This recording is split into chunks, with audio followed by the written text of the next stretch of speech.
सभी को प्रेज और जय मसीह की। सभी को प्रेज और जय मसीह की। परमेश्वर की जीवित हज में आप सभी का स्वागत है। बहुत गहरी बात, बहुत गहरा प्रकाशन और बहुत गहरी भविष्यवाणी जिसे आप सुन रहे हो अभी, और ये प्रभु ने पहले ही बता दिया था 2025 के दिसंबर महीने में। छोटी वीडियो है लेकिन बहुत कीमती है। निवेदन है कि जुड़कर और सुनकर जाना। कहीं आप ट्रैवल कर रहे हो एरोप्लेन से, तो खासकर इन 2 महीनों को अवॉइड करना या प्रार्थना के साथ जाना। सब कुछ बताऊंगा, बहुत चीज़ गहरी बात परमेश्वर ने बताई है। आइए प्रार्थना करके धन्यवाद करते हैं। पिता परमेश्वर, मेरा बोलना समझना प्रार्थना करना सब आपकी ओर से हो। ये भविष्यवाणी तेरे हाथ में है पिता, इसे पूरी करना ना करना तेरे हाथ में। फिर भी हम चाहते तेरी दया हम पर हो, यीशु मसीह के नाम से आमीन। देखिए, आपको पता है भविष्यवाणी का वरदान जो खुदा ने मुझे दे रखा है, और अद्भुत प्रकाशन, अद्भुत भविष्यवाणी परमेश्वर के द्वारा पूरी की जाती है।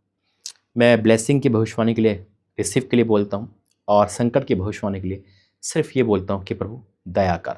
फिर भी हमारी नहीं, तेरी इच्छा पूरी हो।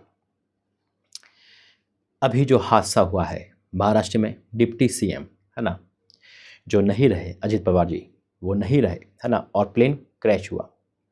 जब मैं इन बातों को सोच रहा था, लेकिन ये परमेश्वर ने मुझे 2025 के दिसंबर बता दिया कि प्लेन हादसे होंगे और सीएम और पीएम पर संकट आएगा। सीएम पीएम का मतलब क्या है? चाहे वो प्रूफ सीएम हो, चाहे वो डिप्टी हो, चाहे वो प्रेजेंट में हो, चाहे इंडिया हो, इंडिया से बाहर। पीएम का मतलब क्या है?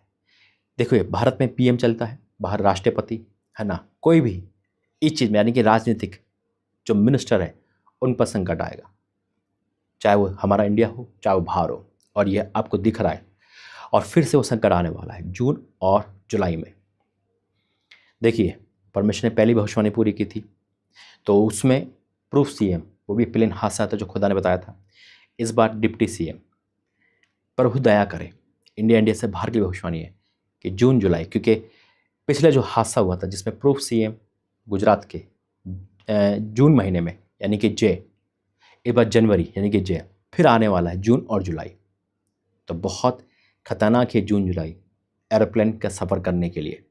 इन 2 महीने के अंदर है तो पूरे साल की भविष्यवाणी, पूरे साल में और भी ऐसे हादसे होंगे जो परमेश्वर ने बताया है एरोप्लेन के। ऐसे ही देखो, कुछ हादसे होते हैं, लेकिन कुछ हादसे ऐसे होते हैं जो पूरी इंडिया को नहीं, दुनिया को हिला देते हैं, जिसे भूलना नामुमकिन होता है। जैसे अभी जो हमारे डिप्टी सीएम, इनके जो हादसा है ये पूरे झंझोड़ कर रख दिया। उसी प्रकार से जून जुलाई में वैसे बड़े हादसे होंगे जब इंडिया से बाहर हो। ये बहुत खतरनाक भविष्यवाणी है, ये बहुत खतरनाक बात है जो खुदा ने बताई है, आत्मा में भी आवाज़ देके हुए। अगर आपको इस जून और जुलाई में कहीं बाहर जाना है, एरोप्लेन का सफ़र तैयार करना है प्रार्थना के साथ, मैं भी जाता हूँ, अगर परमेश्वर मुझे भेजे कब मैं जाऊँगा। बेशक एरोप्लेन की भविष्यवाणी है, लेकिन फिर भी प्रभु ने कहा है, तो परमेश्वर धन्यवाद है कि वो आने घटना को बताता है ताकि हम और आप सेफ हो सके, हम और आप प्रार्थना कर सके और आने वाली विपत्ति को है ना टाल सके या बच सके। परमेश्वर की इच्छा पूरी हो। दूसरा, अगर आप ये सोचते होंगे कि भाई देखिए, एक क्वेश्चन का जवाब देता हूँ। एक ने पूछा था है ना, संकट की भविष्यवाणी का आंसर, संकट की भविष्यवाणी पूरी होती है, ब्लेसिंग क्यों नहीं? देखो, ब्लेसिंग की भविष्यवाणी के लिए हमें वर्क करना पड़ता है। ये बहुत डीप बता रहा आजकल मुझे प्रभु। कई प्रकार परमेश्वर दास किसी लिए भविष्यवाणी करता है, वो करके चला गया, क्या वो उस भविष्यवाणी को रिसीव कर रहा है? क्या उस भविष्यवाणी के लिए फाइट कर रहा है? या बस भविष्यवाणी हो गई और वो वही पाप कर रहा है जहाँ से वो आया था? तो ब्लेसिंग नहीं मिलेगी। दूसरा, संकट की भविष्यवाणी क्यों? क्योंकि परमेश्वर का आत्मा जो कहता है हमें बोलना पड़ता है। हम प्रभु के दास हैं। देखो, ये विश्वासी नहीं समझ सकता, कुछ बहुत लोग समझते, बहुत लोग नहीं समझ पाते है ना। उनका यही रहता है कि अरे ये कोई भविष्यवाणी है या कि ये बोल। देखो, मैं फिर कहता हूँ, पवित्र आत्मा का वरदान है। अगर आप वरदान से खिलवाड़ करोगे, ये वरदान के लिए अपशब्द बोलोगे, तो पवित्र आत्मा के लिए अपशब्द बोल रहे हो, और इसकी क्षमा नहीं है। तो खुदा ने मुझे आज जो वचन दिया वो यही दर्शाता है कि परमेश्वर के दासों के लिए, यानी कि परमेश्वर का जो दास कोई भी हो, चाहे वो मैं हूँ चाहे कोई भी हो, अगर प्रभु ने बोला है वो काम करना है, वो बोला है तो वो भविष्यवाणी करनी है, चाहे वो कोई भी हो, किसी के लिए क्यों ना हो। मैंने प्रभु से पूछा क्या वचन दो, तो प्रभु ने कहा देख, मेरा दास जिसको मैंने बोला तो उसने भविष्यवाणी करी, तू भी कर। मैंने कहा ठीक है प्रभु, प्रभु तेरी इच्छा पूरी है। यहेजकेल 37, यहेजकेल 37, यहेजकेल 37। यहाँ लिखा है, यहोवा की शक्ति मुझ पर हुई और वह मुझे अपना आत्मा समाकर बाहर ले गया और मुझे तराई के बीच में खड़ा कर दिया। वह तराई हड्डियों से भरी थी। तब उसने मुझसे चारों ओर घुमाया और तराई तह पर बहुत सी हड्डियाँ थी जो बहुत सूखी थी। तब उसने मुझसे पूछा, हे मनुष्य के संतान, क्या हड्डी जी सकती है? एक परमेश्वर अपने दास को ले गया, नबी को ले गया हड्डियों के कंगाल पर। इमेजिन करो, क्या जब परमेश्वर मुझे और आपको बोलेगा, क्या हम वो काम ना करें? क्या हम परमेश्वर बड़े हैं? क्या हम ये कह सकते प्रभु तू ये क्यों करवा रहा है? ये नहीं करना, मुझे अपनी चलानी है, मुझे अपनी तरफ से बोलना है। तो परमेश्वर कहेगा तू अपने घर में मैं किसी और को देख लूँगा। जब हम संसारिक कामों में नहीं अपना तेरा कर सकते, यानी कि अपना नहीं कर सकते, बॉस जो बोलता है हमें वो करना होता है, तो वही काम है मेरे भाई मेरी बहन, यही काम है जो परमेश्वर कहता है। वो कहता है ये कर, तो ये करना ही है। फिर क्या लिखा है? यजकल कहता है, हे परमेश्वर तू ही जानता है ये हड्डी जीगे नहीं जाएगी। परमेश्वर मुझसे कहा ये भविष्यवाणी कर, ये पूरी होगी। प्रभु तू ही जानता है, मेरा काम है बोलना, मेरा काम है खुदा की आज्ञा को पूरा करना। आपका काम क्या है? संकट की भविष्यवाणी के लिए प्रार्थना करना और ब्लेसिंग की भविष्यवाणी को रिसीव करना और जो काम बताया जाए उसे पूरा करना। फिर क्या लिखा है? परमेश्वर तब उसने मुझसे कहा, इन हड्डियों से भविष्यवाणी कहे। इन हड्डियों से कहे। अब वो कह सकता था ये कोई भविष्यवाणी है, अरे इंसान के लिए कर रही, हड्डी के लिए क्या?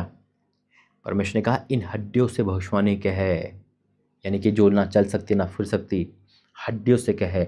इसलिए जो खुदा कहता है, जो वरदान मुझे 2019 में परमेश्वर दिया और इसका रिजल्ट आप देख रहे हो, 2023 में परमेश्वर प्रॉफिट का दर्जा दिया और उसका रिजल्ट आप देख रहे हो, आने टाइम में और देखने वाले यीशु मसीह के नाम में पूरी आज्ञाकारिता पवित्रता के साथ मैं डिक्लेयर करता हूँ।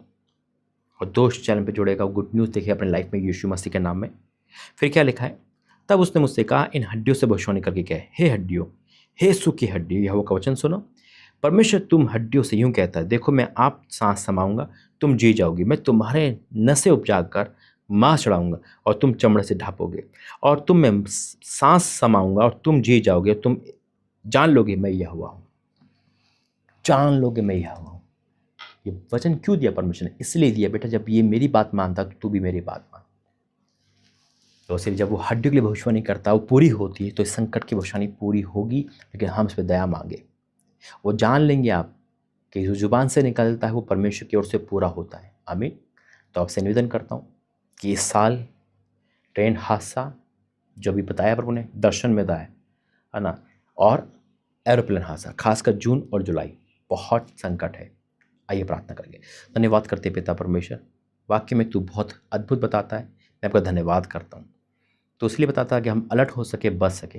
पिता हम हर एक CM PM को, हर एक राजनीतिक को और हर एक इंसान में सौंपते हैं, सबकी रक्षा करना, सबको बचाना।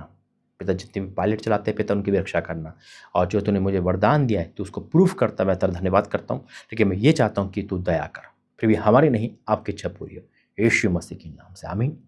God bless you. प्रभु आपको आशीष दे। याद रखना ये भविष्यवाणी परमेश्वर की ओर से मैं जानता हूँ पूरी होगी, लेकिन इसके टालने के लिए सिर्फ एक ही है, वो है परमेश्वर की दया। प्रभु आपको आशीष दे। जय मसीह।